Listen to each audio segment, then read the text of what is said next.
حضور اکرم صلی اللہ علیہ وسلم کی پیدائش سے صرف 55 دن پہلے یمن کا بادشاہ ابرہہ ہاتھیوں کی فوج لے کر کعبہ کو ڈھانے کے لیے مکہ پر حملہ آور ہوا تھا۔ اس کا سبب یہ تھا کہ ابرہہ نے یمن کے دارالسلطنت صنعا میں ایک بہت ہی شاندار اور عالیشان گرجا گھر بنایا اور یہ کوشش کرنے لگا کہ عرب کے لوگ بجائے خانہ کعبہ کے یمن آ کر اس گرجا گھر کا حج کریں۔ جب مکہ والوں کو یہ معلوم ہوا تو قبیلہ کنانہ کا ایک شخص غیظ و غضب میں جل بھن کر کری من گیا اور وہاں کے گرجا گھر میں پاخانہ کر کے اس کو نجاست سے لت پت کر دیا۔ جب ابرہہ نے یہ واقعہ سنا تو طیش میں آپے سے باہر ہو گیا اور خانہ کعبہ کو ڈھانے کے لیے ہاتھیوں کی بڑی فوج لے کر مکہ پر حملہ کر دیا اور اس کی فوج کے اگلے دستہ نے مکہ والوں کی تمام اونٹوں اور دوسرے مویشیوں کو چھین لیا۔ اس میں 200 یا 400 اونٹ عبد المطلب کے بھی تھے۔ حضرت عبد المطلب کو اس واقعہ سے بڑا رنج پہنچا، چنانچہ آپ اس معاملہ میں گفتگو کرنے کے لیے اس کے لشکر میں تشریف لے گئے۔ جب ابرہہ کو معلوم ہوا کہ قریش کا سردار اس سے ملاقات کرنے کے لیے آیا ہے تو اس نے آپ کو اپنے خیمہ میں بلا لیا اور جب حضرت عبد المطلب کو دیکھا کہ ایک بلند قامت، رعبدار اور نہایت ہی حسین و جمیل آدمی ہیں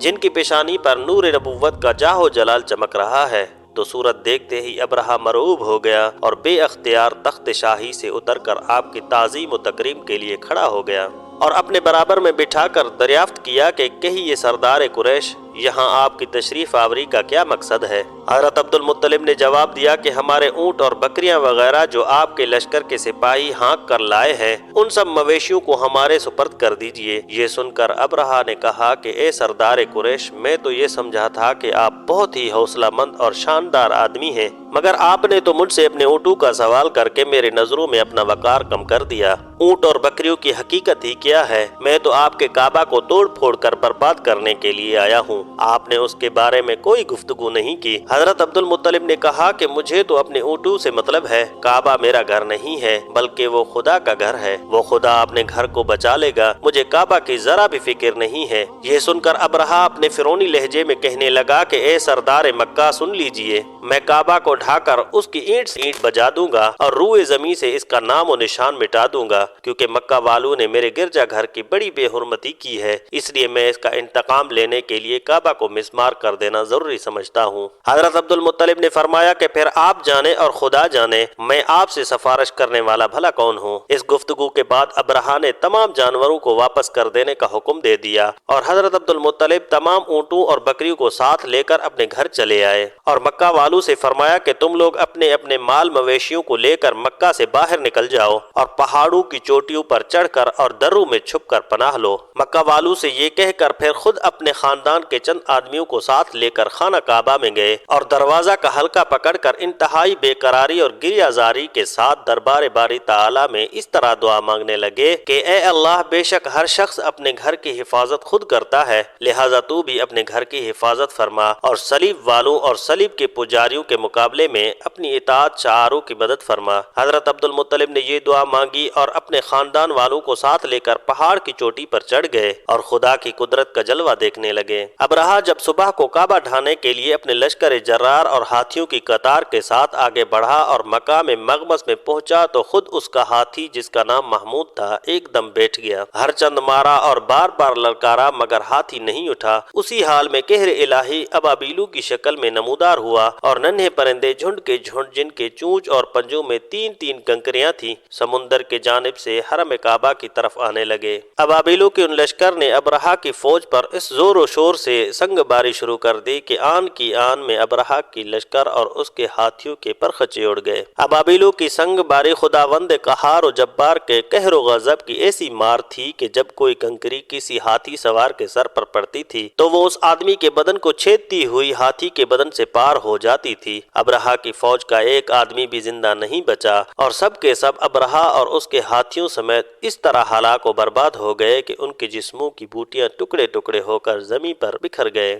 چنانچہ قرآن مجید کی سورہ فیل میں اللہ تعالیٰ نے اس واقعہ کا ذکر کرتے ہوئے ارشاد فرمایا ہے کیا آپ نے نہ دیکھا کہ آپ کے رب نے ان ہاتھی والوں کا کیا حال کر ڈالا؟ کیا ان کے داؤں کو تباہی میں نہ ڈالا اور ان پر پرندوں کی ٹکڑیاں بھیجی تاکہ انہیں کنکر کے پتھروں سے مارے تو انہیں چبائے ہوئے بھس جیسا بنا ڈالا؟ جب ابرہا اور اس کے لشکروں کا یہ انجام ہوا تو حضرت عبد المطلب پہاڑ سے نیچے اترے اور خدا کا شکر ادا کیا۔ ان کی اس کرامت کا دور دور تک چرچا ہو گیا اور تمام اہل عرب ان کو ایک خدا رسیدہ بزرگ کی حیثیت سے قابل احترام سمجھنے لگے۔